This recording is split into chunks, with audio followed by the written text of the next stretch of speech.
एक 18 साल का लड़का नदी के किनारे खड़ा हुआ है और नदी में बहते हुए पानी को बड़े ही अजीब तरीके से देख रहा है। अब तभी वहां पर एक बुजुर्ग आता है और वह बुजुर्ग उसको ऐसा करते हुए देखकर समझ जाता है कि वो क्या सोच रहा है अपने मन के अंदर। उसके बाद वह बुजुर्ग धीरे धीरे उसके पास जाता है और पास जाने के बाद अचानक से उससे कहता है कि बेटा, जो कुछ भी तुम सोच रहे हो वैसा करना बिल्कुल भी ठीक नहीं है। अब इसके बाद जो लड़का होता है वह पीछे मुड़कर देखता है और देखने के बाद एकदम से अपनी आंखों में आंसू ले आता है और कहता है कि बाबा, इसके अलावा मुझे कोई और रास्ता ही नहीं दिखाई दे रहा, क्योंकि जब मैं छोटा था तो सोचा करता था कि बड़ा होकर ढेर सारा पैसा कमाऊंगा और सब कुछ ठीक हो जाएगा, लेकिन जैसे जैसे मैं बड़ा हो रहा हूं उसी तरह से स्थिति और भी ज्यादा बिगड़ती जा रही है। मैं बचपन में भी मजदूरी किया करता था और बड़ा होने के बाद भी मजदूरी किया करता हूं और अब तो मुझे मजदूरी मिला भी नहीं करती है। इस बात को सुनकर यहां पर वह बाबा उससे कुछ ऐसा कह देता है कि जिसके बाद उस लड़के की पूरी जिंदगी ही बदल जाती है। क्या कहा था उस बाबा ने ऐसा और कैसे उसकी जिंदगी पूरी तरह से बदल गई, पूरी सच्चाई के बारे में जानने के लिए वीडियो को अंत तक जरूर देखें। बिहार के एक छोटे से गांव के अंदर एक परिवार होता है। परिवार के अंदर माता पिता और 2 उनके बच्चे हैं। बड़ा लड़का जिसका नाम नीरज होता है और छोटा वाला जो लड़का है वो अभी अभी जन्मा है और उसका नाम है राजू। राजू और नीरज के जो पिता होते हैं वह मेहनत मजदूरी करके उनका समय व्यतीत कर रहे हैं और यहाँ पर एक दिन अचानक से जब वह कहीं पर मजदूरी के लिए जाते हैं तो उसी दौरान उनके सीने में बहुत तेज दर्द होता है और उसी दर्द के कारण वह इस दुनिया को छोड़कर चले जाते हैं। अब घर के अंदर केवल माँ रह गई थी और उसके 2 बच्चे, जिसमें से बड़े वाले लड़के नीरज की उम्र 6 साल थी और छोटा वाला बच्चा अभी गोद के अंदर ही था। अब इस बात को देखते हुए यहाँ पर जो माँ होती है वह मेहनत करती है और मेहनत करके अपने बच्चों को पाल पोस कर बड़ा करने लगती है। हालांकि उसे बुरा तो बहुत लगता है कि उसका इस दुनिया में कोई भी नहीं है,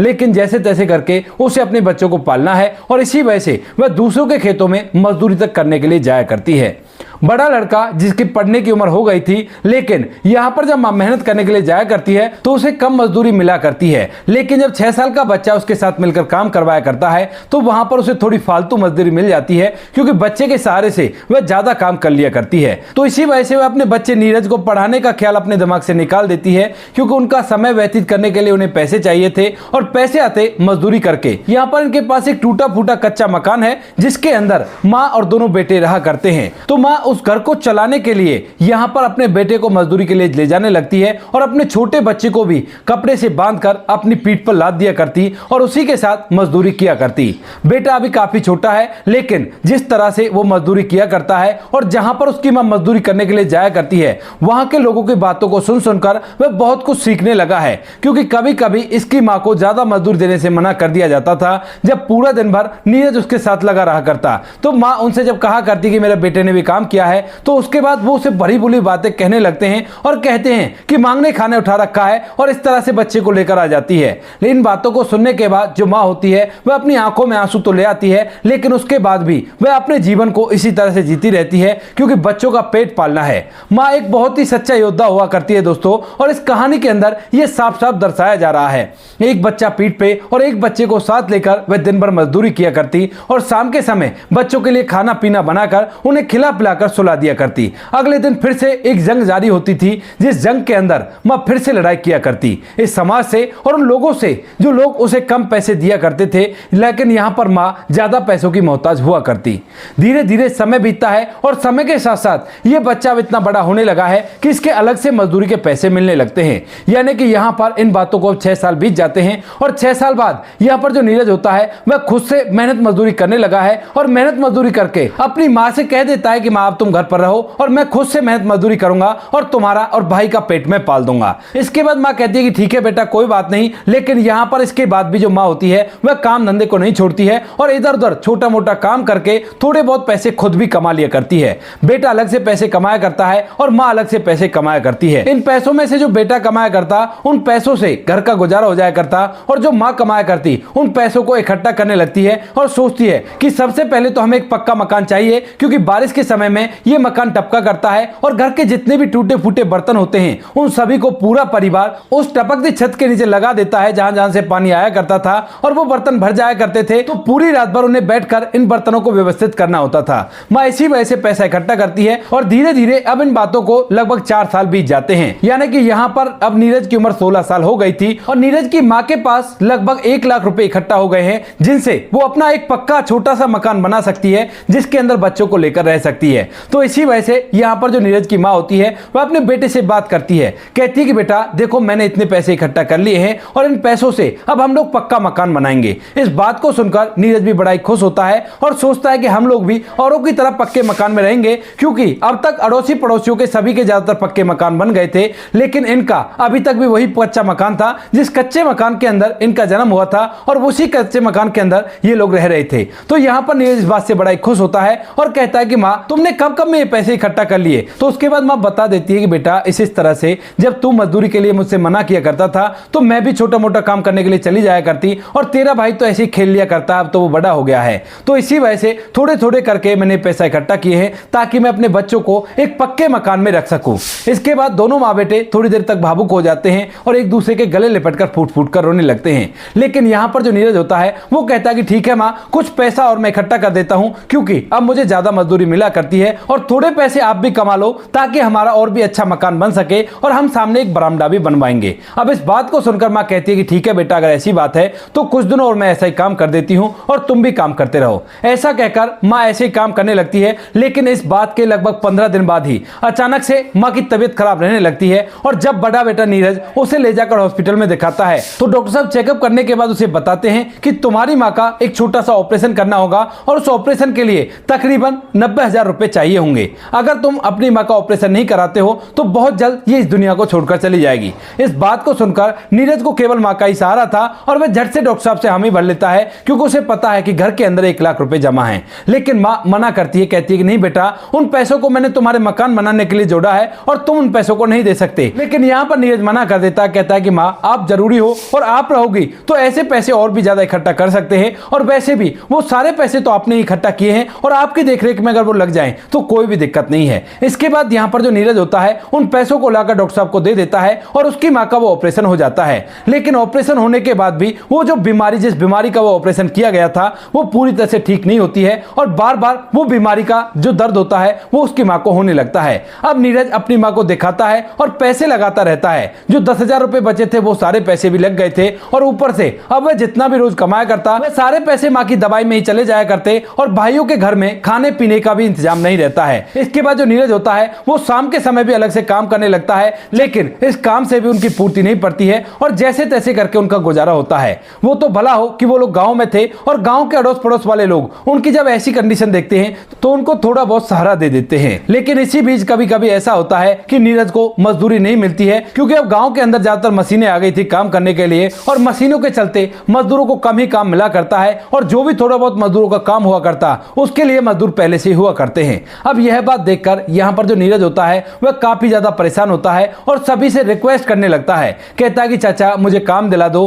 ताऊ जी मुझे काम दिला दो, मुझे काम की जरूरत है, मेरी माँ की तबीयत खराब है। लेकिन वहां पर जो मजदूर आए हुए थे उनको छोड़कर भला ऐसे काम कैसे दिया जा सकता है, यही सोचकर वो लोग उससे मना करते रहते हैं। और इसके बाद धीरे धीरे नौबत यहां तक आ जाती है कि उसकी माँ की बीमारी में जो दवाइयां आ रही थी उन दवाइयों के लिए भी पैसे वो नहीं कमा पाता है। जब वह ये देखता है अपनी जिंदगी की तरफ सोचता है कि मेरी जिंदगी तो मजदूरी करते करते ही निकल जाएगी और अब तो मुझे मजदूरी भी नहीं मिल रही है, क्योंकि जब वह छोटा था तो वह सोचा करता था कि जब मैं बड़ा हो जाऊंगा तो अपनी माँ को बिल्कुल भी काम नहीं करने दूंगा और ढेर सारे रुपए पैसे खुद से ही कमा लूंगा। लेकिन यहाँ पर सब कुछ उल्टा हो गया था। बड़ा होने के बाद उसके पास इतने पैसे भी नहीं होते हैं कि वह अपनी माँ की देखरेख तो कर सके। यही सोचते हुए जब वह एक दिन मजदूरी ढूंढने के बाद वापस लौट रहा था तो उसी दौरान रास्ते में एक नदी पड़ती है और उस नदी के किनारे खड़ा होकर वह सोचने लगता है कि क्यों ना इससे अच्छा तो मैं अपने आप को इस दुनिया से विदा कर देता हूं और उसके बाद ना तो मुझे माँ की याद आएगी और ना ही मेरे ऊपर इतनी मुसीबतें रहेंगी। ऐसा सोचकर वह नदी के पानी को घूर घूर कर देख रहा था और उसने पूरी तरह से मन बना लिया था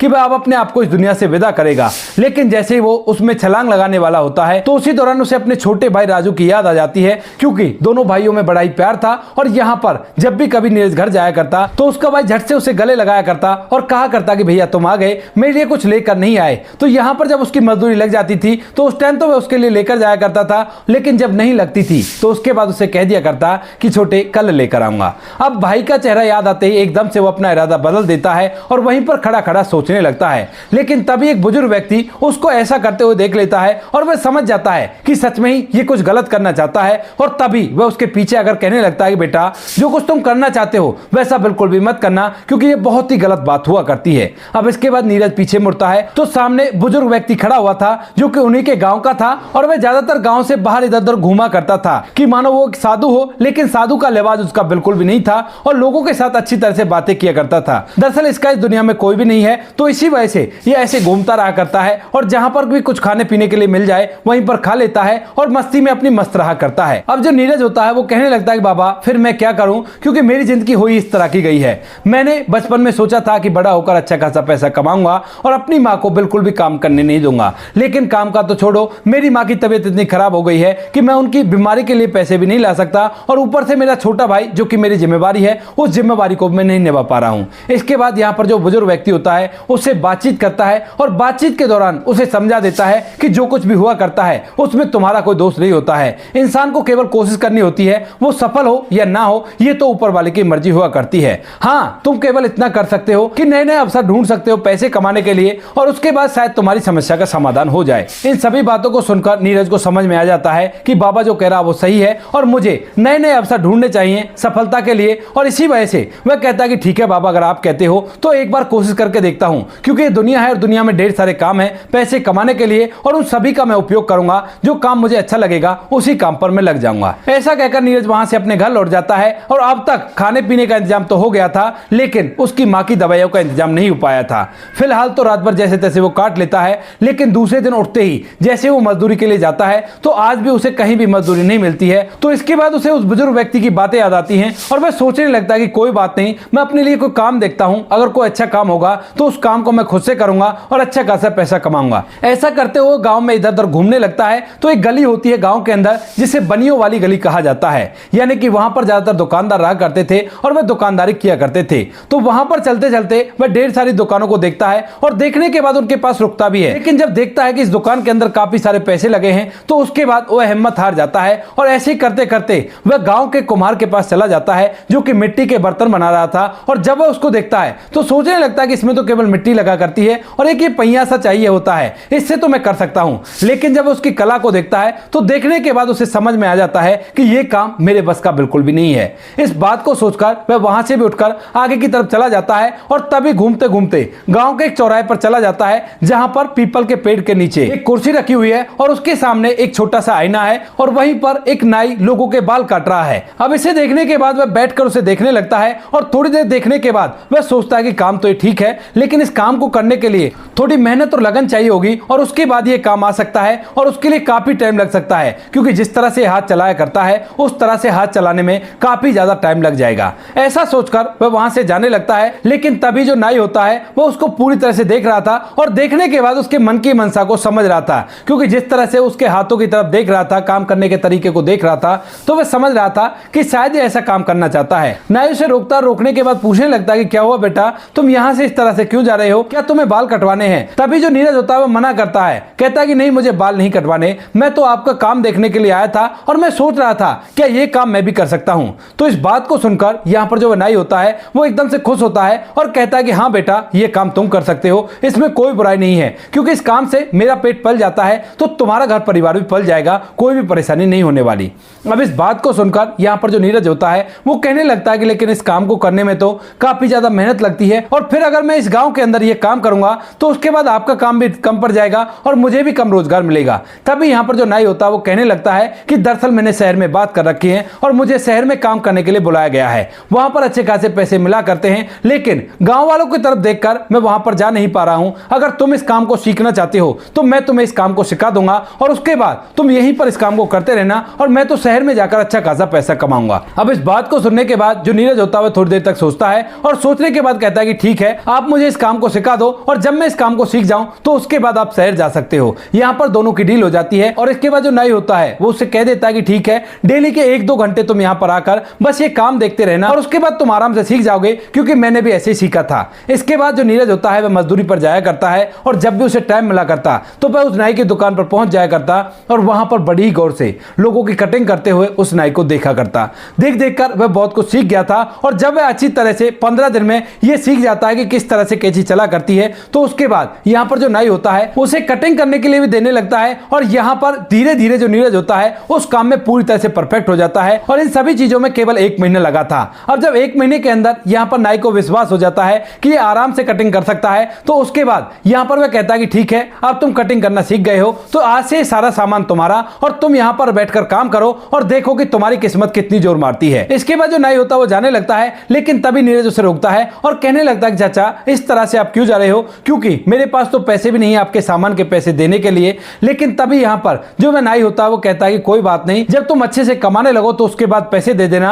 और ये मेरा एड्रेस है जहां पर मैं जाऊंगा, जिस शोरूम के अंदर मैं काम करूंगा। अगर तुम्हारे औजार पुराने हो जाए तो उसके बाद मुझे वहां पर जाकर मिल लेना और मैं तुम्हें औजार भी दिला दूंगा। ऐसा कहकर जो नाई होता है वो वहां से चला जाता है और दूसरे दिन इस गांव को छोड़कर अपने परिवार को लेकर शहर में चला जाता है। अब जो नीरज होता है वह वहां पर उसी पीपल के पेड़ के नीचे वही काम करने लगता है जो उसने 1 महीने में सीखा है, और इस काम से आमदनी तो अच्छी खासी होती है, लेकिन गांव के लोग तरह तरह की बातें बनाते हैं, लेकिन नीरज को इन बातों से कोई भी फर्क नहीं पड़ता है। नीरज धीरे धीरे वहां पर काम करता रहता है और लगभग 2 महीने के अंदर उसका सब कुछ चेंज हो गया था। मां की दवाइयों के लिए पूरे पैसे हुआ करते थे और घर में ढेर सारे एक्स्ट्रा सामान उसने लाकर धर दिए थे ताकि कभी ऐसी कोई टाइम आए तो उसके बाद उसे मुसीबतों का सामना ना करना पड़े। और साथ साथ में अपने छोटे भाई को वहां पर ले जाने लगता है और उसे भी थोड़ा थोड़ा काम सिखाने लगता है, क्योंकि जब कभी उसे बाहर का काम हुआ करता तो छोटा भाई इस दुकान को संभाल लिया करता है। 2 महीने के अंदर छोटा भाई अच्छी तरह से परफेक्ट हो गया था और उसके बाद यहां पर जो नीरज होता है वह एक दिन कहता है अपने छोटे भाई से कि ठीक है तू यहां पर काम कर और मैं नए औजार लेकर आता हूं, क्योंकि लगता है कैंची की धार कम हो गई है और मुझे चाचा ने बताया था कि वहां पर आ जाना और मैं शहर जा रहा हूं। ऐसा कहकर वह छोटे भाई को दुकान पर छोड़ता है और सीधा शहर चला जाता है। वहां पर जाकर जैसे उस पते पर पहुंचता है तो यहां पर जो वह व्यक्ति होता है जिसकी दुकान पर उसने नाई पने का काम सीखा है वह एक बहुत बड़े सैलून में काम कर रहा है और उसकी काया पूरी तरह से पलट चुकी है, क्योंकि वहां पर तो वह धूप ताप में ऐसे काम किया करता था, लेकिन यहां पर एसी के अंदर बैठकर वो काम किया करता है और अच्छे अच्छे कपड़े पहना करता है। तो उसके बाद जो नीरज होता है वह उसे गौर से देखता है और पहचान लेता है और कहने लगता है कि चाचा आप यहां पर इस तरह से। तो वो कहता है कि हाँ बेटा, पैसा ऐसा ही होता है, इंसान की शक्ल को बदल देता है और इसी वजह से तुम मुझे नहीं पहचान पाए। उसके बाद यहां पर जो नीरज होता है उसे पूरी बात बताता है और कहता है कि चाचा काम अच्छा चल रहा है, कोई भी दिक्कत नहीं है, लेकिन औजार खत्म हो गए तो इसी वजह से मैं आपके पास आया हूं, नए औजार दिला दीजिए और साथ में मैं आपके पैसे भी लेकर आया हूं जो सामान आप मुझे देकर आए थे। इसके बाद वह व्यक्ति मुस्कुराता है और उन पैसों को उससे ले लेता है और उसे नए औजार भी दिला देता है। लेकिन जब नीरज यहां से वापस लौटता है तो वो कहता है कि बेटा अगर बुरा ना मानो तो तुम्हें एक सलाह दे सकता हूं। तो नीरज कहता है कि हाँ चाचा बताओ क्या सलाह देनी है। तो वह नीरज को बताता है कि बेटा ऐसा करो, अब तुम अच्छी तरह से काम सीख गए हो और अब तुम्हें अपने कटिंग के दाम थोड़े से बढ़ाने होंगे और एक दुकान ले लो, उससे तुम्हारी इनकम और भी ज्यादा बढ़ जाएगी और जब तुम दोनों भाई हो गए हो तो दुकान को आराम से चला सकते हो। इस बात को सुनकर नीरज कहता है कि ठीक है चाचा, मैं कोशिश करता हूं, और ऐसा ही वो करता है। जैसे वो गांव जाता है तो एक दुकान होती है एक बनिए की, उस दुकान को वो किराए पर ले लेता है और किराए पर लेने के बाद उस दुकान को खुद बैठकर चलाने लगता है और अच्छे खासे पैसे कमाने लगता है, क्योंकि यहां पर नीरज ही अकेला उस गांव के अंदर ऐसा था जो लोगों के बाल काट सकता था और गांव के लोग सभी उस पर आकर बाल कटवाया करते। यहां पर नीरज की अच्छी खासी आमदनी होती है और उसका घर अच्छी तरह से चलने लगता है। लेकिन इसके बाद भी जो नीरज होता है वह यहीं पर नहीं रुकता है, अपनी उस दुकान पर तो अपने छोटे भाई को छोड़ देता है और कहता है कि तुझे मां का ख्याल रखना है, और खुद यहां से कुछ पैसे इकट्ठा करके शहर में जाकर एक ऐसा ही सैलून खोल लेता है जैसे सैलून में उसने उस व्यक्ति को देखा था और यहीं से अप डाउन करके उस सैलून में जाकर लोगों के बाल काटा करता है। अब यहां से अच्छी खासी कमाई होती है और कमाई के जरिए वह अपनी मां की तबीयत को भी ठीक कर लेता है, क्योंकि उसके पास अब पैसे हैं और पैसों से डॉक्टर साहब जैसा किया करते हैं वैसा ही इलाज वो करवा लिया करता है। मां की तबीयत ठीक हो जाती है और यहाँ पर नीरज भी अच्छे खासे कमाने लगता है और उसका छोटा भाई भी अलग से कमाने लगा था। अब तक नीरज की उम्र 24 साल हो गई थी और उसका छोटा भाई 18 साल का हो गया था। तो यहाँ पर मां कहने लगती है बेटा अब तो तुम लोग शादी के हो गए हो तो क्यों ना तुम्हारी शादी कर ली जाए। तो नीरज भी इस बात के लिए मना नहीं करता है और मां जो कि अब ठीक हो चुकी है वह अपने बच्चों के लिए रिश्ता ढूंढती है और ढूंढने के बाद 2 अच्छी सी सुंदर सुंदर लड़कियों से उनकी शादी करा देती है, दोनों की एक साथ में ही। शादी करने के बाद जो नीरज होता है वो अपने सैलून को इसी तरह से चलाता रहता है, लेकिन तभी अचानक से एक दिन वह बुजुर्ग व्यक्ति आता है जिसने उस दिन उसे ऐसा करने से रोका था। अब जैसे वो बुजुर्ग व्यक्ति आता है तो यहाँ पर नीरज उसे देखते ही पहचान लेता है, क्योंकि वह उनके गांव का ही था, भले ही वह इधर उधर भटका करता था। नीरज एकदम से उसे अच्छे से वेलकम करता है और बैठने के लिए कहता है। अब बाबा के नीरज समझ में नहीं आ रहा है, क्योंकि अब उसके पास पैसा है और पैसे से उसका हुलिया पूरी तरह से चेंज हो गया है। वह कहने लगता है बेटा तू कौन है और मुझे इस तरह से क्यों बैठा रहा है। लेकिन तभी यहाँ पर जो नीरज होता है वह कहता है कि बाबा आपने मुझे नहीं पहचाना, मैं वही लड़का हूं जो आज से 6 साल पहले उस नदी पर खड़ा हुआ था और आपने आकर मुझसे ऐसा मोटिवेट किया था कि मैं अब अच्छे से अपने दुकानदारी किया करता हूं और कोई भी कैसी भी दिक्कत नहीं है। इस बात को सुनकर वह बुजुर्ग बाबा मुस्कुराता है और कहता है कि अच्छा किया बेटा जो तुमने मेरी बात पर अमल कर दिया, मैं तो सभी को सलाह देता रहता हूं, अब कोई माने तो भी ठीक है, नहीं माने तो भी ठीक है। इसके बाद यहाँ पर जो नीरज होता है वो कहने लगता है कि बाबा आप इधर उधर घुमा करते हो तो क्यों ना आप मेरे घर में रह लो, लेकिन वह बाबा मना कर देता है, कहता है कि बेटा एक जगह पर मेरा मन नहीं लगा करता और मैं तो ऐसे ही इधर उधर घूमता रहा करता हूँ। इसके बाद बाबा वहां से चला जाता है और नीरज इसी तरह से अपने जीवन को आज तक भी व्यतीत कर रहा है। तो दोस्तों ये थी आज की कहानी। आपको जैसी भी लगे कमेंट सेक्शन में बता देना। वीडियो अगर अच्छी लगे तो वीडियो को लाइक और चैनल को सब्सक्राइब जरूर करें ताकि हमें थोड़ा सा हौसला मिल सके आप लोगों के लिए ऐसे अच्छे वीडियो बनाने के लिए। इन कहानियों को सुनाने का उद्देश्य किसी को परेशान करना बिल्कुल भी नहीं है। ये कहानी आपको इसलिए सुनाई जाती है ताकि आप लोग इन कहानियों में से कुछ ना कुछ सीख सको और अपने जीवन में उस चीज को अप्लाई कर सको। मिलते हैं किसी नेक्स्ट वीडियो नए टॉपिक के साथ, तब तक के लिए जय हिंद, जय भारत, जय हिंदुस्तान।